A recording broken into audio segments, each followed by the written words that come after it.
আসসালামু আলাইকুম সুপ্রিয় দর্শক বন্ধু, ওয়েলকাম মাই ইউটিউব চ্যানেল। নতুন আরেকটি ভিডিওতে স্বাগত জানাচ্ছি আপনাদের। দীর্ঘদিন পর বাড়িতে আসছিলাম ঈদের ছুটি কাটাতে। বাবা পুকুর সেচ দেবে, মাছ ধরবে। সেচ দেওয়ার জন্য মোটর ভাড়া করে এনেছি।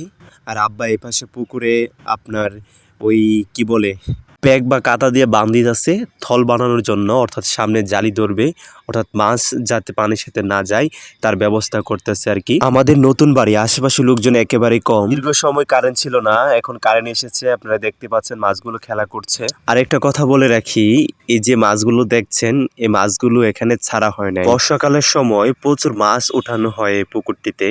আবার প্রচুর মাছ উঠায় এই পুকুরে। একটা সময় আমার খুব মাছ ধরার ইচ্ছা ছিল, নিজের পুকুর ছিল না। আম্মা বলতো, আম্মার কাছ থেকে গল্প শুনতাম, দাদার ইসমাইলি পুকুর ছিল। তো যাই হোক, আল্লাহ তাআলা পুকুর দিছে, মাছ ধরার জায়গা দিয়েছে, ছোটবেলার ইচ্ছা আমার পূর্ণ করছে। তবে শুকরিয়া আমার রবের কাছে। এখন আর মাছ ধরতে ইচ্ছে হয় না, শুধু দেখতে মন চায়। আমাদের আশেপাশে বাড়ি না থাকার কারণে একেবারে মানুষ মুক্ত, কোলাহল মুক্ত। আম্মার অনেকবার কথার পর পুকুরে নামছি, নামার পর একটা মাছও ধরিনি, শুধু এই লাঠিটা উপরে মেলেছিলাম আর দেখছিলাম কতগুলো মাছ আছে এইখানে, তা অনুভব করছিলাম। আব্বা ওই পাশে জালি থেকে ছোট্ট ছোট্ট কচুরি পানাগুলো সরাচ্ছে আর পুঁটি মাছগুলো ধরছে। আমি এই গাছের শিকড়ে উঠে দাঁড়িয়ে অনেকক্ষণ দাঁড়িয়েছিলাম।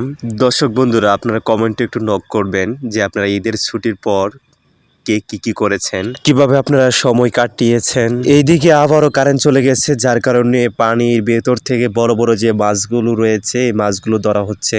আব্বা মাছগুলো চাবি দিয়ে ধরছে। বড় একটা বিকেট মাছ ধরেছে। এখানে বেশ কিছু বড় বড় মাছ রয়েছে, যেগুলো আমরা যে মাছ ধরার যন্ত্রটি দেখছেন এই যন্ত্রের মাধ্যমে ধরে ফেলবো আর কি। তারপর কারেন্ট আসলে আবারও পানি সেচ দেওয়া হবে।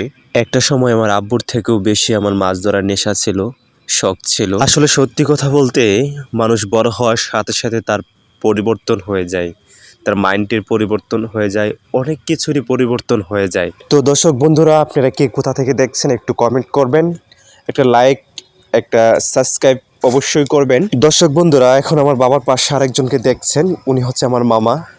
ওনাকে নিয়ে আসা হয়েছে মাছ ধরার জন্য। ফাইনালি উনি মাছ ধরছে, আমরা দেখতে পাচ্ছি উনি একটা শোল মাছের পিছে দৌড়াচ্ছে। অবশ্যই সেটা ধরে ফেলেছে। মাছগুলো আনার সাথে সাথেই পুকুরের পাড়ে আমার আম্মু আছে, ছোট বোন আছে, ওনারা দুইজন মাছগুলো আপনার ধুয়ে ফেলছে, কাটতেছে আর কি, খাওয়ার জন্য, ফ্রিজে রাখার জন্য। যার কারণে মাছগুলো স্টকে নেই। তো ভালো থাকবেন, সুস্থ থাকবেন, দেখা হবে